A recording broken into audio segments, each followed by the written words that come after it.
மேற்கிந்திய நாடுகளில் உள்ள நேயர்களின் கட்டான கேள்விகளுக்கு அப்பட்டமான ஆன்மீக விளக்கங்கள் கொடுத்து வெளிநாட்டு மக்களாலும் பத்திரிகைகளாலும் பாராட்டு பெற்றதோடு ஜோதிடம், ஆன்மீகம் உள்ளிட்ட துறைகளில் சிறந்த சேவைக்காக மனிதருள் மாணிக்கம், மகாத்மா காந்தி, சாதனை சிகரம் ஆகிய விருதுகளோடு மேதகு ஆளுநர் அவர்களால் ஆன்மீகச் செம்மல் விருதுகளும் பாராட்டுகளும் பெற்ற சர்வமத ஜோதிட மகரிஷி எஸ்.ஆர்.ஜே. ராஜயோகம் lion doctor K. Ram PhD அவர்கள் தனது 30 வருட ஆன்மீக ஆராய்ச்சியில் 5 பஞ்சபூதங்களின் ஆழமான ஆன்மீக பிரசன்னத்தோடும் அனைத்து குலதெய்வங்களின் ஆசீர்வாதத்தோடும் அருள்மிகு ஸ்ரீ ராஜயோக நவக்கிரக நவதேவதை ஆலய திருப்பணிகளை ஆரம்பித்துள்ளார்.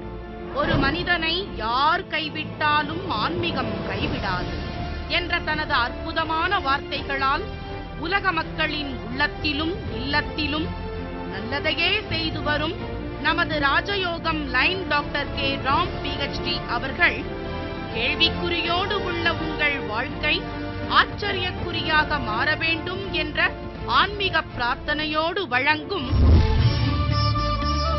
ராஜயோகம். வணக்கம் நேயர்களே, இது உங்கள் அபிமான ராஜயோகம் நிகழ்ச்சி. அன்பு நேயர்களாகிய உங்களை சந்திப்பதில் மிக்க மகிழ்ச்சி. வாழ்க்கையில் துன்பத்தில் தத்தளித்துக் கொண்டிருக்கும் பலரையும் வெற்றி வாழ்க்கை வாழ வழிவகுத்து கொடுத்துக் கொண்டிருக்கும் சர்வமத ஜோதிட மகரிஷி எஸ்.ஆர்.ஜே. ராஜயோகம் லைன் டாக்டர் கே. ராம் அவர்களை நேரில் சந்திப்போமா? வணக்கம் சார். ஓம் தத்புருஷாய வித்மகே வக்கரதுண்டாய தீமகி தன்னோ தந்தி பிரச்சோதயாத். ஓம் ஆதித்யாயஷ சோமாய மங்களாய புதாயஷ குரு சுக்கர சனியப் யக்ஷ ராகவ கேதவ நமக. சார், நம்ம வீட்டை விட்டு வெளியில போகும்போது இறந்தவர்களின் உடல்கள் நமக்கு முன்னாடி அவங்க எடுத்துட்டு போனாங்க அப்படின்னா அதை நம்ம எந்த மாதிரியான சகுனமா எடுத்துக்கலாம்? காலை நேரத்தில் இதை பற்றி பேசக்கூடாது அப்படிங்கிறதுக்காக நிறைய நிகழ்ச்சியில் நம்ம இந்த விஷயங்களை தள்ளி வச்சுக்கிட்டே இருந்துட்டு இருந்தோம். ஆனால் நிகழ்ச்சியை பார்த்துட்டு இருக்கிற பாக்கியவான்கள் இதுக்கும் ஒரு பதில் சொல்லுங்க, ஏன்னா ராஜயோகம் நிகழ்ச்சியில தான் எங்களுக்கு உத்தரவாதமான உறுதியான பதில் வரும் அப்படிங்கிற விஷயத்த நிறைய பேர் கேட்டிருக்கிறதுனால இந்த கேள்வி கேட்டிருக்கீங்க. அதாவது எவ்வளவோ தவம் இருந்தும் நிறைவேறாத ஒரு சில காரியம் இந்த சவம் அப்படிங்கிற விஷயத்தை பார்க்கும்போது நிறைவேறுது அப்படிங்கிற விஷயத்த நீங்க தெரிஞ்சுக்குங்க. உயிரில்லாத ஒரு மனிதனை நீங்க பார்க்கும் பொழுது, ஏதாவது ஒரு காரியத்துக்காக நீங்க வெளியில கிளம்பி போகும் பொழுது உயிரில்லாத ஒரு மனுஷால நீங்க பார்த்து சந்திக்க வேண்டியது வந்தது அப்படின்னா கண்டிப்பாக உங்களுக்கு மிகப்பெரிய, நீங்க எந்த காரியத்துக்கு போறீங்களோ அந்த காரியம் தடையில்லாமல் தங்கு தடையில்லாத வெற்றியை கொடுக்கும் அப்படிங்கிற விஷயத்தை நீங்க தெரிஞ்சுக்கலாம். உதாரணமா ஒரு பூமி வாங்குறீங்க அல்லது மனை வாங்குறீங்க, இந்த மாதிரி எந்த ஒரு விஷயத்தை நீங்க வாங்கும் பொழுதும் சாதாரணமா வாங்கினால் கூட அது அசாதாரணமான நன்மையை கொடுக்கும். இந்த மாதிரியான உயிரில்லாத ஒரு மனிதனை நீங்க பார்க்கும் பொழுது அது எந்த இடத்துல, பூமி வாங்கக்கூடிய இடத்துல கணக்கெடுக்க முடியாதுங்க. உங்களுடைய வீட்டிலிருந்து கிளம்பி, அதாவது ஒரு 84, அதாவது சாஸ்திர ரீதியாக 108 அடி சொல்லியிருக்குதுங்க. இந்த 108 அடி அல்லது 108 மீட்டருக்குள்ள நீங்க பார்த்தீங்க அப்படின்னா கண்டிப்பாக உங்களுக்கு அது அற்புதமான சிறப்புகளை சேர்க்கக்கூடிய அமைப்பில் தான் இருந்துகிட்டு இருக்கும். அதாவது சாதாரண வாங்குற அந்த பூமி, நீங்க வாங்கக்கூடிய பூமி இந்த மாதிரியான அதாவது உயிரில்லாத உடலை பார்த்துட்டு போயிட்டு ஒரு பூமியை தனிச்சு நீங்க வாங்க போறது கிடையாது. முதல்லயே அந்த பூமி வாங்கலான்னு முடிவு பண்ணி வச்சிருப்பீங்க. அதற்குண்டான தொகையை எடுத்துட்டு நீங்க முன்பணம் கொடுக்க போறீங்க. அப்படி போகும்பொழுது இந்த மாதிரியான விஷயங்கள் உங்க கண்ணுக்கு தட்டுப்பட்டுச்சு அப்படின்னா அந்த பூமி சாதாரணமான பூமி தான், சாதாரணமான விலை தான். ஆனா அதை வாங்கினதுக்கு அப்புறம் பாத்தீங்கன்னா அந்த பூமிக்கு பக்கத்துல ஒரு பள்ளிக்கூடம் அல்லது ஒரு பெட்ரோல் பங்கு அல்லது ஒரு சினிமா தியேட்டர், இந்த மாதிரி பெரிய பெரிய வணிக வளாகங்கள் அந்த இடமே ஒரு குறிப்பிட்ட பஸ் ஸ்டாப்னு சொல்லக்கூடிய அளவுக்கு ஒரு பிரபல்யமான ஒரு விஷயத்தை நிச்சயமா அடையும்.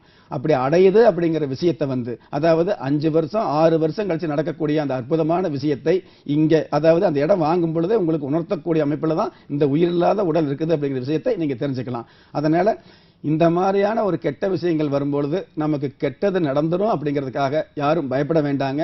எந்த ஒரு விஷயமுமே உலகத்துல கெட்டது கிடையாதுங்க. நாம கெட்டதா நினைக்கக்கூடிய எவ்வளவோ விஷயங்கள்லாம் பாத்தீங்கன்னா தொட்டதெல்லாம் நல்லது நடக்கக்கூடிய, தொட்டதெல்லாம் நட்டமெல்லாம் நடக்கக்கூடிய, நன்மைகளை கொடுக்கக்கூடிய அமைப்புல தான் இருந்துகிட்டு இருக்குது. அதனால சின்ன சின்ன விஷயங்களை பார்த்து நம்முடைய சிற்றறிவுக்கு எட்டுன மாதிரி தவறா எடுத்துக்க வேண்டியது கிடையாதுங்க. உலகத்துல உயர்வும் இருக்கும், தாழ்வும் இருக்கும். ஆனால் இந்த மாதிரியான இந்த உலகத்துல தான் பாத்தீங்கன்னா உங்களுக்கு உண்டான மிகப்பெரிய சிறப்புகளும் மிகப்பெரிய பிரபல்யங்களும் மிகப்பெரிய ஒரு அம்சங்களும் இருந்துகிட்டு இருக்குது அப்படிங்கிற விஷயத்தையும் நம்ம தெரிஞ்சுக்கணும். அதனால தவறான ஒரு விஷயமா நம்ம கண்ணுக்கு தெரியுது அப்படிங்கிறதுக்காக நீங்களே தவறுன்னு நினைச்சுக்கிட்டு தாறுமாறாக உங்களுடைய எண்ணங்களை பலவீனப்படுத்திக்க வேண்டாங்க. திடமா இருந்துகிட்டு இருங்க. கண்டிப்பாக உங்களுக்கு உங்களுடைய காரியங்கள் எல்லாமே வளமா வரக்கூடிய பாக்கியம் இருந்துகிட்டு இருக்குதுங்க. சொப்பன சாஸ்திரம் என்று சொல்லக்கூடிய கனவு சாஸ்திரம் மட்டுமல்லங்க, சாதாரணமாகவே சகுன சாஸ்திரத்துல இந்த விஷயங்களை அதாவது தெளிவாக உறுதியா சொல்லி வச்சிருக்குது. அதனால இந்த மாதிரியான காரியங்களை பார்க்கும் பொழுது மிகப்பெரிய நல்லதா இருந்துகிட்டு இருக்கும் அப்படிங்கிற விஷயத்தை நீங்க தெரிஞ்சுக்கலாம். எதிரில் வர்றது உயிரில்லாத பொருள் அப்படிங்கிறத விட, உயிரில்லாத உடல் அப்படிங்கிறத விட, அதாவது உயிரோடு இருக்கக்கூடிய கடங்காரர் எதிரில் வந்தாலே உங்களுக்கு கவலையாத்தான் இருந்துகிட்டு இருக்கும். அதனால அந்த மாதிரி கடங்காரர் வராமல் இருக்கிறது தான் நல்லதா இருந்துட்டு இருக்குமே தவிர்த்து இந்த மாதிரியான விஷயங்களுக்கெல்லாம் நீங்க பயப்பட வேண்டியதில்லை. கண்டிப்பாக நன்மை அப்படிங்கிறது உண்மையா இருந்துகிட்டு இருக்குது. கவலைப்பட வேண்டியதில்லை. பலரது பயத்தை போக்கக்கூடிய தெளிவான விளக்கம் கொடுத்தீங்க சார். மிக்க நன்றி.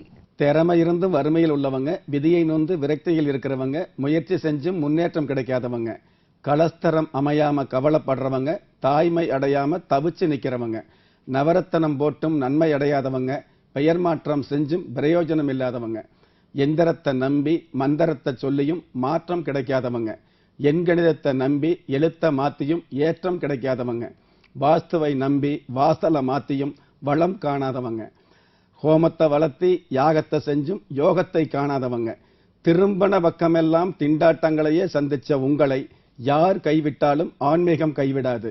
எனது 30 வருட ஆன்மீக ஆராய்ச்சியில் நான் உணர்ந்த நியாயமான தத்துவத்தை பணிவோடும் துணிவோடும் பதிவு செய்து நிகழ்ச்சியை பார்த்து கொண்டிருக்கும் பாக்கியவான்களாகிய உங்களுக்கு உங்களுடைய குலதெய்வ ஆசையும் நவக்கிரக அனுக்கிரகமும் பஞ்சபூத பாக்கியமும் கிடைப்பதோடு அனைத்து மத கடவுள்களின் ஆசீர்வாதத்தால் ஈரேல் உலகத்தில் உள்ள எல்லா சக்திகளின் ஒட்டுமொத்த ஆசீர்வாதங்களும் அனுக்கிரகங்களும் உலக மக்கள் அனைவருக்குமே கிடைக்க வேண்டிய பிரார்த்தனையோடும் வாழ்த்துக்களோடும் நன்றி.